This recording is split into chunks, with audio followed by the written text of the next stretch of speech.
I'm going to show you some full screen video playback on the X1. This is one of the demo videos that ships with the device.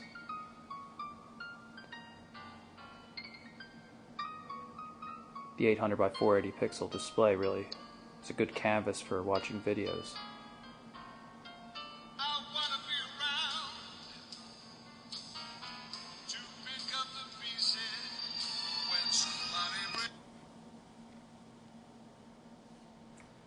Give you a quick demonstration of what you can expect from the 3.2 megapixel camera on the Xperia X1. I'm going to hold down the shutter button here for a second, which will automatically load up the camera.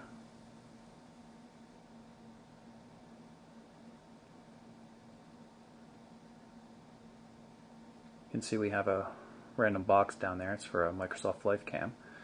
The X1's camera supports a couple different modes. Right now it's in a finger focus mode, so no matter where you're pointing, if you just click on the display, it'll set the focus point, which point when you press the shutter halfway, it'll focus there. Get a little bit closer, you might be able to see better how that works.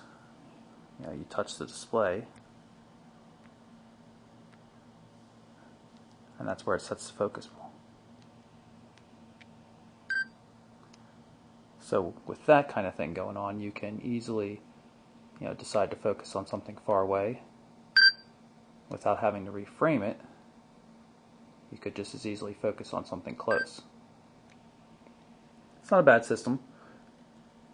The rest of the user interface on the device is a little bit less intuitive and less speedy. Speed's kind of a problem on the device as a whole. Scene mode selection is pretty quick. Tap down here, switch to focus mode, automatically focus at infinity for landscapes. Macro mode. I wasn't real pleased with the performance on the macro mode. This is just regular fixed focus. It'll always focus on what's in the center. Flash mode was really disappointing. It always seems to be on. As soon as you hit configure it to be on, the light on the flash is on using power. It makes it, it focuses a bit better, and of course it'll flash brighter when you actually take a picture. But overall very impractical to use.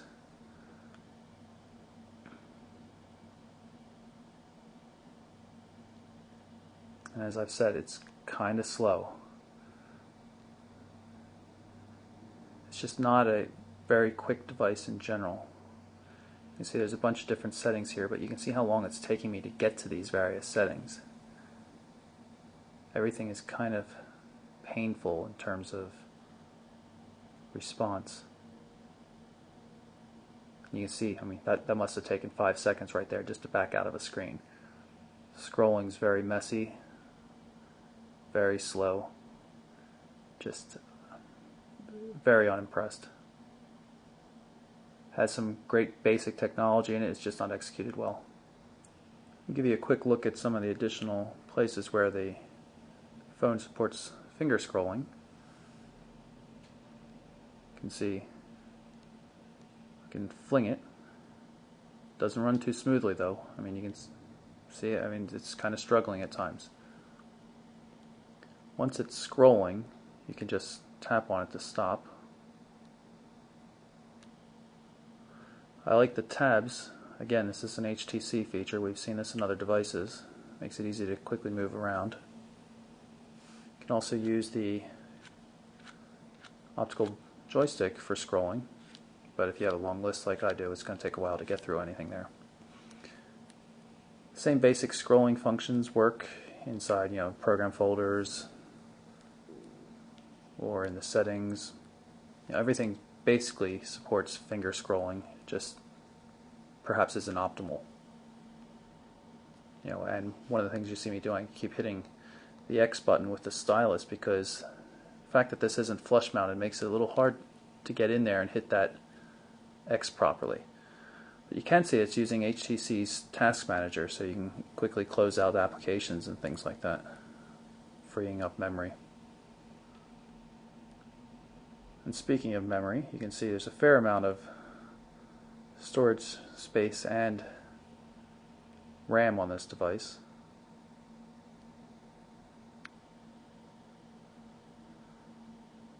Total 280 megs of storage and 200 megs of RAM. Even with a bunch of applications loaded, I still have 100 meg of RAM free in terms of applications RAM. We've got an 8 gig card in this device, micro SD card, so there's plenty of storage too. In order to get to the micro SD memory card slot, you have to pop off the back cover. Admittedly, the back cover doesn't latch on there too securely. And you saw how easily that popped off. I just kind of stuck a nail in there and it came right off. So it hasn't fallen off while using the phone yet, but I'm a little worried about it. So there you have it. That's the Sony Ericsson Xperia X1 Windows Mobile 6.1 professional powered device. Features a large 800 by 480 pixel touchscreen display. It's got a nice metal body, 3.2 megapixel camera, a real host of features in there. Some questionable design elements, like the keys here and such, but overall very solidly built and very attractive. Also very expensive. In the US, this device is selling without a contract for about $800, so you really have to commit to something like this, but it is a pretty cool device. There you have it, Sony Ericsson Xperia X1.